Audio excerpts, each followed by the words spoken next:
ओम श्री गुरुवे नमः। अथ श्री गुरु गीता मंगलाचरण में आध्यात्मिक उन्नति, सांसारिक सुख भोग और संपन्नता की सिद्धि के लिए योग स्थिति में विराजमान साक्षात शिव रूप, शांत स्वभाव वाले और प्रत्यक्ष दिखने वाले सदगुरु महाराज को सिर झुकाकर नमन करता हूँ। मैं आनंद स्वरूप तथा अत्यंत हर्षोल्लास प्रदान करने वाले उस सदगुरु महाराज की वंदना करता हूँ, जिसकी मात्र समीपस्थ रहने से ही मेरा मन अति प्रफुल्लित हो रहा है। जिस सदगुरु ने अविद्या रूपी तिमिर रोग से ग्रस्त बने हुए मेरे नेत्रों को ब्रह्म ज्ञान रूपी काजल की शलाका से ज्योतिर्मय बनाया, उस सदगुरु महाराज को मेरा भावात्मक प्रणाम हो, जो संपूर्ण ब्रह्मांड भूत है, जो इस स्थावर जंगम रूप संसार में व्याप्त है और जिसने उस पर तत्व पद को भली भांति समझाया है। उस सदगुरु महाराज को मेरा भावात्मक प्रणाम हो। सदगुरु ही सृष्टि करता है, सदगुरु ही नारायण स्वरूप पालन करता है, सदगुरु ही साक्षात शिव स्वरूप सहता है, सदगुरु ही ये दृश्यमान सारा विश्व है।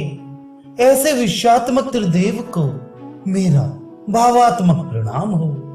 हे जगत स्वामी, हे महादेव, सदगुरु के रूप में आपने पराविद्या के आविर्भाव और परिपूर्णता के लिए अनेक रूप धारण किए, आपको मेरा नमन स्वीकार हो। हे सदगुरु, आपके नव अभिनव सर्वोत्कृष्ट स्वरूप को मेरा प्रणाम हो। सारे अज्ञान रूपी अंधकार को हटाने के लिए सूर्य रूप आप चिदानंद घन को मेरा नमन हो। हे सदगुरु, आप स्वतंत्र हो, दया की मूर्तिमान स्वरूप हो, आप सर्वश्रेष्ठ हो, आप अपने भक्तों के वश में हो, आप सुख और कल्याण की अभिलाषा रखने वालों के लिए मंगल स्वरूप हो, आप ज्ञानियों के लिए ज्ञान रूप हो, प्रकाश प्राप्ति के इच्छुक शिष्यों के लिए प्रकाश स्वरूप हो, अहम परामर्श के विमर्श में तत्पर रहने वालों के लिए सोहम स्वरूप हो और विचारशील साधकों के लिए सत विवेक हो। हे सदगुरु, मैं आपको सामने से और दोनों ओर से प्रणाम करता हूँ। मैं आपको पीछे से और ऊपर नीचे से प्रणाम करता हूँ। मैं सदा आपके सच्चित रूप के वशीभूत होकर आपकी आज्ञा का पालन करता हूँ। दिव्योग नाम से प्रसिद्ध प्रथम गुरु मंडल के 3 अधिष्ठाता ये हैं: प्रकाशंदा नाथ, विमर्शानंद नाथ, आनंदानंद नाथ। सिद्धोग नाम से प्रसिद्ध द्वितीय गुरु मंडल के 3 अधिकारी सिद्ध इस प्रकार हैं: श्री सत्यानंद नाथ, श्री ज्ञानानंद नाथ, श्री पूर्णानंद नाथ। मानवोग नाम से प्रख्यात तृतीय गुरु मंडल के 3 शासक ये हैं: पृथ्वानंद नाथ, स्वभावानंद नाथ, श्री सुधानंद नाथ। गुरु पूजा के अवसर पर मैं इन तीनों मंडलों के गुरुओं का ध्यान, भजन और पूजन करता हूँ। ध्यान के समय श्री गुरु की मूर्ति का ही ध्यान करना चाहिए, क्योंकि वही ध्यान का मूल अर्थात आधार है। पूजा अर्चना के समय सदगुरु के चरण कमलों की ही पूजा करनी चाहिए, क्योंकि सदगुरु के चरण कमल ही पूजा के मूल अर्थात आधार है। सदगुरु का सत्कथन ही शास्त्रों का मूल अर्थात आधार है। सदगुरु की कृपा दृष्टि ही मुक्ति का आधार है। जिस सदगुरु ने अपने शिष्य के मोह रूपी अंधकार को हटाने में समर्थ सद्ज्ञान की ज्योति प्रकाशित की, उस दया भाव रूपी अमृत से परिपूर्ण सदगुरु को मेरा प्रणाम हो। यह एक शिष्य की उक्ति है। वह कहता है कि वास्तव में सर्वोच्च ब्रह्मलोक से लेकर जड़ पदार्थ वर्ग पर्यंत मेरी सदगुरु परंपरा है। अतः उस गुरु क्रम का शिष्य रूप बने हुए मेरे लिए इस धरती पर कौन पूजा का पात्र नहीं है। सदगुरु को साक्षात शिव रूप ही माना गया है। सदगुरु ही सर्वश्रेष्ठ कारण है। सदगुरु के संतुष्ट होने पर देव, राक्षस और मनुष्यों से खचाखच भरा हुआ ये संसार भी संतुष्ट है। अर्थात जो साधक गुरु कृपा बगाही हो, संसार में स्थित सारे देव, राक्षस और नाना प्रकार के मानव उसका कुछ बिगाड़ने में समर्थ नहीं होते हैं। सबसे उत्कृष्ट मंत्र यदि कोई है तो वह सदगुरु नाम ही है। सबसे श्रेष्ठ जप अर्थात हरि नाम स्मरण यदि कुछ है तो वह सदगुरु नाम माला स्मरण ही है। पर तत्व का साक्षात्कार कराने वाली यदि कोई तत्व विद्या है तो वह सदगुरु की उपस्थिति ही है।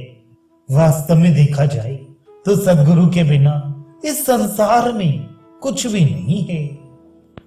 अपने हस्त कमलों से वर और अभय की मुद्रा धारण करने वाली, शांत स्वभाव से पूर्ण, दो भुजाधारी, पूनम के चांद के समान मुख कमल से सुशोभित, हाथ से मुद्रा से सुसंपन्न, संवेद शक्ति से अलंकृत, सात्विक भाव को सूचित करने वाली, सफेद वस्त्रों को धारण करने वाली, अनेक प्रकार की दिव्य आभूषणों से मंडित, द्योतनात्मक स्वरूप वाली सदगुरु महाराज का आनंदातिरेक से प्रफुल्लित हृदय कमल रूपी आसन पर ध्यान करें। जिसे आप श्री गुरु की भावना से भावित करते हैं वही वास्तव में शिव है, और जिसे आप शिव मानते हैं वही वास्तव में श्री गुरु है। पैनी दृष्टि से यदि देखा जाए तो श्री गुरु और शिव इन दोनों में कोई अंतर नहीं है। श्री गुरु ही शिव है और शिव ही श्री गुरु है। ऐसी धारणा है कि श्री गुरु का शिव में ही अंतर्भाव है और शिव भी श्री गुरु की शक्ति का ही परिणाम है। अतः जैसे तैसे साक्षात शिव मानकर ही श्री गुरु की पूजा करनी चाहिए। जैसे लगातार बहने वाली सूरज की किरणों से चारों ओर अंधेरा मिट जाता है, सारी दिशाएं प्रकाश से खिल उठती हैं और रात की गहरी नींद में पड़ा हुआ समस्त प्राणी वर्ग जाग उठता है। उसी प्रकार श्री गुरु महाराज की सदुपदेश रूपी किरणों से द्वैत रूपी अर्थात अविद्या रूपी अंधकार के नष्ट होने पर चिंतन शैली और संकल्प विकल्पों में बदलाव आने की परिणाम स्वरूप मोह निद्रा में डूबे हुए साधक जाग उठते हैं। ऐसी महाहंस रूपी श्री गुरु के चरणों की जय जयकार हो, जिनकी परिक्रमा करने से मेरी बुद्धि रूपी भंवरी विवश होकर श्री शैव शास्त्र रूपी कमलनी के पराग का रसास्वादन करती है। आपको स्वात्म गुणों के संयोग से यदि कुछ निष्कपट कर्तव्य कर्म करने की अभिलाषा है तो निश्चय करके श्री गुरु के चरण कमलों की स्तुति में कर्तव्य परायणता की दक्षता प्राप्त करो। अत्याधिक पुण्यों से प्राप्त करने योग्य तर्क शास्त्र, शब्द शास्त्र और आगम ग्रंथों के स्वाध्याय के कारण ही जो कर्तव्य परायणता की चातुरी आपने प्राप्त कर ली है, उसी के परिणाम स्वरूप आप इस संसार में हर प्रकार की सफलता का अनुभव प्राप्त करोगे। जो श्री गुरु ब्रह्मानंद स्वरूप है अर्थात अहम ब्रह्मस्मि की अनुभूति में रंगे हुए हैं, जो अननुभूत परम शांतिदायक है, जो एकमात्र ज्ञान की मूर्ति है, जो धर्म अधर्म, सुख दुख, हर्ष अमर्ष, पुण्य पाप आदि द्वंद्वों से परे हैं, जो आकाश के समान निर्मल हैं, जिसका तत्वम असि अथवा सोहम अस्मि ही प्रधान ध्येय है, जो अद्वितीय है, शाश्वत है, निर्मल है, अचल है, प्रत्येक कर्म का साक्षी है, भव साधना से अतीत है। सत्य, रज और तम इन त्रिगुण वृत्ति से रहित है।